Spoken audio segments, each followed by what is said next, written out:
All right, here we go. The week in review. Today is Tuesday the 28th. So we're very late in getting this in this week. As always, I want to create a ritual around this. I want to be able to get really good at being consistent with doing the things that I say I'm going to do, sticking to them, and then creating that rigidity, or maybe that's not necessarily sounds like a complimentary thing or like a positive thing, but I want to create that level of accountability / self-control / again, ritual. Church was always on Sundays, so Sunday prior to the week, I want to reflect back on the good and the bad and try to bring something to the table that not only recounts what I did, but looks over the positive and the negative and starts to build out my own philosophy. I really there's a book called The Life You Were Born to Live. I've gotten it around here somewhere, but by Dan Millman, who I believe also wrote The Way of the Peaceful Warrior. And the thing about the life that you were born to live is that it basically takes it's some sort of it's like his own version of some numerology of some sort. Basically, you take your birthday, the month, the day, the year, you add up all those numbers, it gives you a 2-digit number, you add those two numbers together, it gives you a third single-digit number, and then you have this 3-digit number, the 2 that you added up all the numbers, and then the third from adding the 2. And basically, out of this book, I've come to, or at least what this book told me, is that I will succeed supremely, completely, wholeheartedly, entirely once I build out a process for my own enlightenment or growth. And that's what I'm trying to do. So, and it's not just because the book told me, it's because I see that I can tend to be a little bit scattered and all over the place. And I know that when I impose certain amount of keep coming back to the word rigidity, but I guess maybe that's what I need. I need some discipline. I need some rules. So anyway, looking back, I'm going to try to pull off a couple things here while I'm on with you that don't involve too many pauses of me entering passwords in it correctly. So, good. All right. Look, I've been really researching and trying to attempt to fix this whole thing. And you know what? It would probably be just easier to go out and buy a whole new setup. And that's really something that bothers me, is that I could just go research the easiest thing that plugs into the latest iPhone and buy it. Well, guess what? 2 things. 1, I think that's wasteful. And 2, I don't necessarily have money that I can just throw away because something that I have that seems to be perfectly amazing. I mean, look at this mic. It is an Audio Technica. It looks freaking awesome. And the few times I've recorded with it, it sounded great. I don't know how to get it to go into the iPhone. And I'm sure, hey, if somebody told me in the comments below or pointed me in the direction to a video I could watch, I've looked at a dozen videos. And then I also have this freaking thing. This is like the older version of something I've seen online, but it's this audio box USB. It's supposed to go right into a USB. Goes into my computer fine. Does not go into the iPhone. And I've got the USB converter, and it don't do squat. At least not yet. Something ain't right. But I tried that. I watched videos and I did a bunch of things, and I tried to get it to go the way I wanted to go, and it didn't get there. We're still now we're micless, because this thing, which I think is cool in concept, I felt like cut out on me a couple times last week. And it's now, okay, once you have something electronic that fails on you one time, how can you ever possibly trust it again? Unless you're going to sit around and test it and blah, blah, blah, blah. I'm not going to do all that stuff. You failed. You're done. I hate it. It's going to have to go in the garbage. And then I got 3 pages in the journal. And, excuse me. It's like, what? Something's in my mouth. Get out of my mouth. I'm sure it was delicious the first time I chewed it. I don't want it in there anymore. Journal 3 pages. Yes, wonderful. And if I find that, the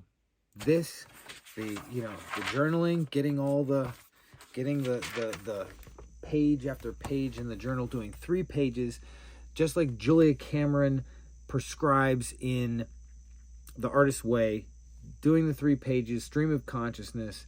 I absolutely believe in its ability to clear out my head and just get all the thoughts onto paper, and it gives you that separation and that ability to kind of remove yourself from all of the amorphous nature of reality as it's constantly bombarding our nervous system.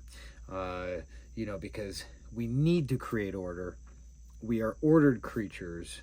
Life is an ordering energy, and in order to I think be able to proliferate and succeed in such a complicated environment that we live in today, it's not as simple as trying to make sure the crops grow and you get enough rain and doing a rain dance. It's, in my world, hundreds of logistical issues with regarding procuring the instruments and materials that I need to do my job that are constrained across multiple parameters and in multiple locations. For example, I need to get some instrumentation that everybody's got one. Nobody wants to give it up, but I have to call 10 different people to finally beg somebody to finally send it to me. Simultaneously, things are back ordered and they're coming in via courier. And anyway, if you're in the medical device world, you understand what I'm talking about. If you don't, I'm just like rambling. But ultimately, you're trying to be prepared and ready to go on the day of the surgery or on the day of the battle or whatever it is. It's like firefighting without all the equipment. It's like if somebody told you, hey, there's going to be a fire tomorrow. Better be ready for it. By the way, there's no hose. The fire truck is in the other town, 5 miles away, and you're only going to get 5 gallons of water to put out the fire. So off you go. Best of luck.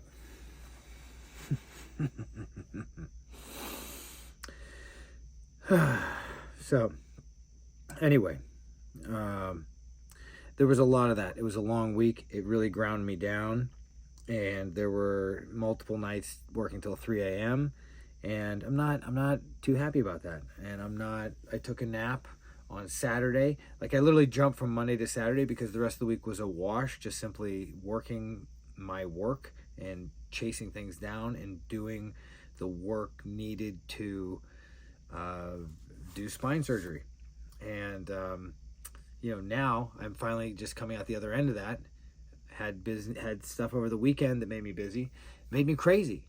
I mean, that's the thing. I'm here. I'm like, I am an insane person. So this is what I want to do. I want to pull up this. I was. Oh, give me a break. All right, Google Drive. Sorry, forgive me. I wanted to pull something up. I thought it'd be easy, but no, it's giving me a hard time. And of course, I'm not prepared. So there we go. I don't know why it didn't auto-populate, but that's the way it goes. Here we go. So there's 2 things I want to mention. Okay, so there are these really shitty rich people that complain about rich people. I don't know if you know any people like this, or if you've met any people like this. They complain about how self-absorbed all their friends are, yet they're one of those people. They buy the most expensive SUV on the market, like a brand new Grand Jeep Wagoneer, and then stick a embossed relief, like one of these plastic emblems, Grateful Dead Jerry Bear on the back. And it's like, I mean, I guess it's that Eagles song where you saw a Grateful Dead sticker on the back, a Deadhead sticker on the back of a Cadillac. It's the juxtaposition. I'm sorry. I love my wife's cooking, but I think the chili, I just had too much chili. Yeah, the Deadhead sticker on a Cadillac, Deadhead sticker on a Jeep Grand Wagoneer. I mean, it's a $100,000 vehicle, and you're like, oh, I love the Dead. I mean, I guess that's what the Dead were, though, right? They were a band that, sprung out of the idealized hippie culture of the 60s and 70s, and who really followed them other than affluent white people? So nothing against affluent white people, but it's just now in 2023, can you even be a Grateful Dead fan? I mean, it's like kids who go in and dress up with like mohawks and like listen to Fugazi and I mean, that stuff was old. It wasn't even my generation, and I didn't even know this. Listening to Minor Threat and Fugazi and thinking that somehow this was like cool. You were a cool punk, but you weren't. It was more like vintage punk, and you were emulating something that you didn't even know was made for somebody else. It wasn't made for us. It was made for a generation prior. It's like, get your own music, live in your own time period.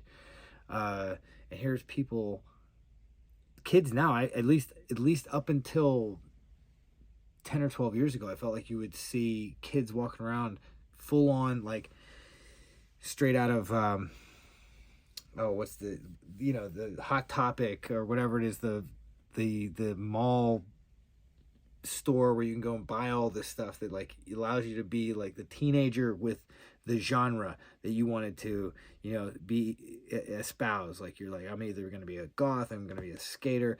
The jocks are going to go over to Abercrombie, and you've got this store that's designed to just completely sell you the style that has already been prepackaged and marketed to you as like a way for you to be different and alternative, and it's such a contradiction. And anyway, that's that's part of life. That's something that's in life and part of life.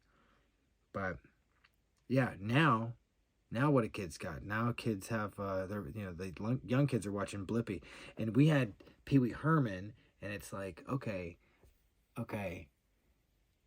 Pee Wee Herman as a character is like a bizarro, 40-year-old dude wearing makeup with like not lipstick, but like he's got like a ton of makeup on, and he's like dressing in a suit, but he's acting like a kid, and he's talking with a weird voice. And prior to having a kids TV show, he was like in Cheech and Chong movies, like blowing a ton of cocaine.